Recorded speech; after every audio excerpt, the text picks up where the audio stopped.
ये जो मैंने लिख रहा हूं ये सब क्या है? हिंदी वर्णमाला। हिंदी वर्णमाला के अक्षर हैं। ठीक है, हिंदी वर्णमाला में कितने प्रकार के वर्ण होते हैं? दो प्रकार के वर्ण होते हैं। हिंदी वर्णमाला में कितने प्रकार के वर्ण होते हैं? दो प्रकार के वर्ण होते हैं। दो प्रकार के वर्ण कौन कौन से होते हैं? स्वर और व्यंजन। स्वर और व्यंजन। दो प्रकार के स्वर और व्यंजन, दो प्रकार के हिंदी वर्णमाला में अक्षर होते हैं। ठीक है, अब क्या आप मुझे बता सकते हो स्वर संधि क्या होती है? ठीक है, देखो आज हम पढ़ेंगे संधि के बारे में। किसके बारे में? संधि के बारे में। संधि के बारे में। ठीक है, जिसके अंतर्गत हम सबसे पहले पढ़ेंगे स्वर संधि। क्या पढ़ेंगे? स्वर संधि। स्वर संधि। स्वर संधि के अंतर्गत सबसे पहले ये होता है कि आगे आने वाला अक्षर स्वर और उसके बाद भी आने वाला स्वर होता है। ठीक है ना? स्वर संधि के अंतर्गत पहले स्वर रहेगा और बाद के अक्षर में भी स्वर रहेगा। यानी जो प्रथम वर्ण शब्द होता है उसके अंतिम और जो दूसरा होता है उसका प्रथम अक्षर है वो स्वर रहेगा। जिसके अंतर्गत है जो दोनों साइड स्वर प्लस स्वर होंगे, यानी स्वर जैसे कि अ प्लस अ बराबर आ होता है, यानी कि इधर भी स्वर रहेगा इधर भी स्वर रहेगा, तब है जो वो स्वर संधि कहलाती है। स्वर संधि है वो कितने प्रकार की होती है? 5 प्रकार की होती है। कितने प्रकार होती है? 5 प्रकार की होती है। स्वर संधि के 5 प्रकार होते हैं। अब ये 5 प्रकार कौन कौन से हैं? तो इसमें देखो पहले आता है दीर्घ संधि। कौन सी आती है? दीर्घ संधि। दीर्घ संधि। दूसरी आती है गुण संधि। दूसरी कौन सी आती है? गुण संधि। गुण संधि। तीसरी होती है इसके अंतर्गत वृद्धि संधि। कौन सी होती है? वृद्धि संधि। वृद्धि संधि।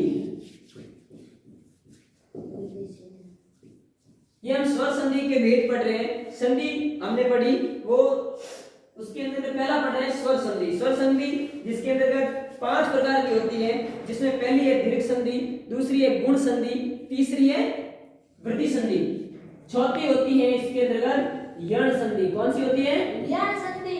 यण संधि। और अंतिम होती है वो होती है अयादि संधि। अयादि संधि। कौन सी होती है? अयादि संधि। अयादि संधि। यानी कुल मिलाकर के स्वर संधि के अंतर्गत 5 भेद होते हैं, जिसके अंतर्गत पहला है दीर्घ, दूसरा गुण, तीसरा वृद्धि, चौथा यण और पांचवा होता है अयादि संधि। तो इस प्रकार है जो कुल मिलाकर के इसके अंतर्गत कितने होते हैं? 5 प्रकार होते हैं। तो ये नॉर्मली रूप में स्वर संधि के 5 भेद थे।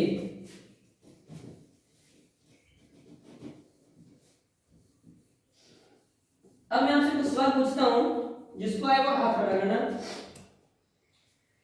अब हमने जो स्वर संधि पढ़ी उस स्वर संधि के कितने भेद होते हैं? 5 भेद होते हैं। स्वर संधि के कितने भेद होते हैं? 5। बैठो। स्वर संधि के 5 भेदों में से किसी एक भेद का नाम बताओ। दीर्घ संधि। दीर्घ संधि। कौन सी होती है? दीर्घ संधि होती है। अब हमने वर्णमाला आपको बताई, आपने बताया था 2 प्रकार बताए थे। कितने प्रकार बताए थे? 2। एक बताया था स्वर और दूसरे प्रकार का कौन सा होता है? व्यंजन। व्यंजन होती है। दूसरे प्रकार के कौन से वर्ण होते हैं? व्यंजन। यानी हिंदी के अंतर्गत 2 प्रकार के वर्ण होते हैं, एक होते हैं स्वर और दूसरे होते हैं व्यंजन। व्यंजन कौन कौन से होते हैं? कोई 2-4 व्यंजन के नाम बता सकते हो? क ख ग क ख ग घ, यानी क से लगा करके म और स श ह तक, यानी शत्रज्ञ, ये सारे क्या होते हैं? व्यंजन होते हैं। यानी क से लगा करके अ तक होते हैं वो स्वर होते हैं, अ से लगा करके अ तक स्वर होते हैं और क से लगा करके अंतिम शत्रज्ञ तक क्या होते हैं? व्यंजन होते हैं। व्यंजन संधि के बारे में आप क्या जानते हो? तो हम दूसरा प्रकार आज पढ़ेंगे व्यंजन संधि।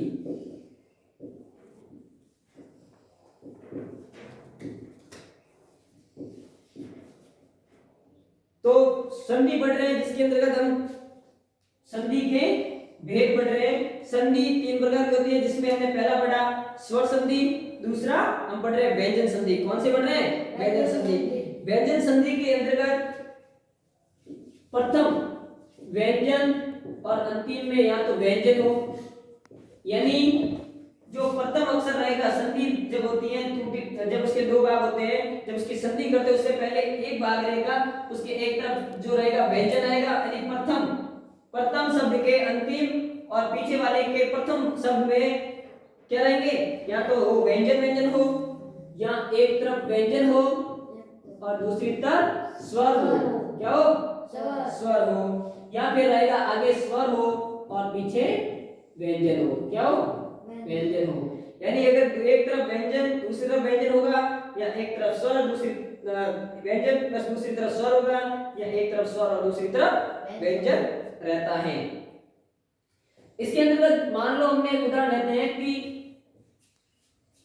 कोई भी वर्ग का जैसे क वर्ग मतलब क ख ग घ ड़, यानी क ख ग घ ड़ ये हो, यानी ये जो होते हैं वर्ग कहलाते हैं। क वर्ग, छ वर्ग, ट वर्ग, त वर्ग, प वर्ग। इन वर्ग में से कोई भी अगर इसके बाद अगर स्वर आए, तीसरा वर्ण आए, चौथा या पांचवा आए, ठीक है, तो इसका है जो पहले का तीसरा हो जाता है। जो पहला रहेगा उसका क्या बन जाएगा? तीसरा अक्षर बन जाता है। जैसे कि एक उदाहरण है जगत प्लस अंबा। जगत प्लस अंबा, ये जो वर्ग है प्लस के पहले यानी इनमें से कोई भी वर्ग का हो, जैसे पहले क्या है? त वर्ग हो, त हो, क्या हो? त चढ़ता इनमें से कोई हो, तो अगर त है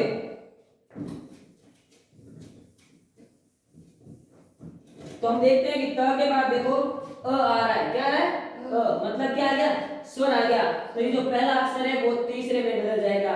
जैसे जग, तो पहला अक्षर है त का तीसरा हो जाएगा जगत। क्या हो जाएगा? जगत। और ये अंक की मात्रा ऐसे बैठ जाएगी और बा का बा, तो क्या बन जाएगा? जगदम्बा। क्या बन जाएगा? जगदम्बा। तो ये इसका नियम है, इसके अंदर नियम होते हैं, उस नियमों के आधार पर व्यंजन संधि बनती है।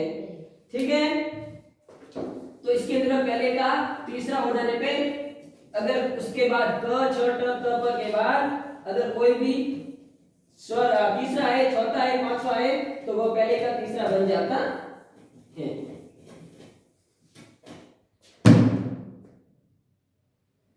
तो अब हमने जो पढ़ी वो कौन सी संधि थी?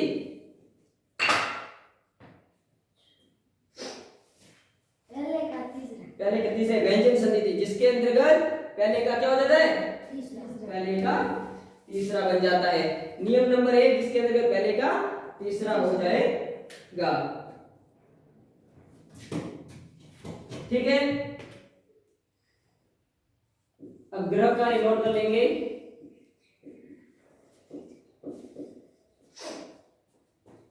पहला सवाल आपको लिखना है,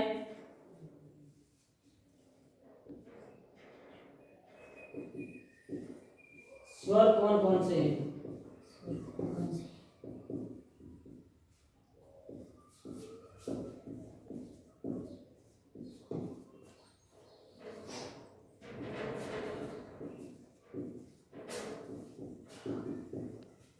स्वर संधि के कितने भेद हैं? तीसरा सवाल,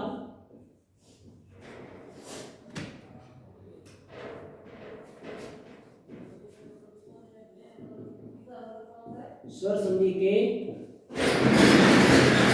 भेदों के नाम लिखो। ठीक है,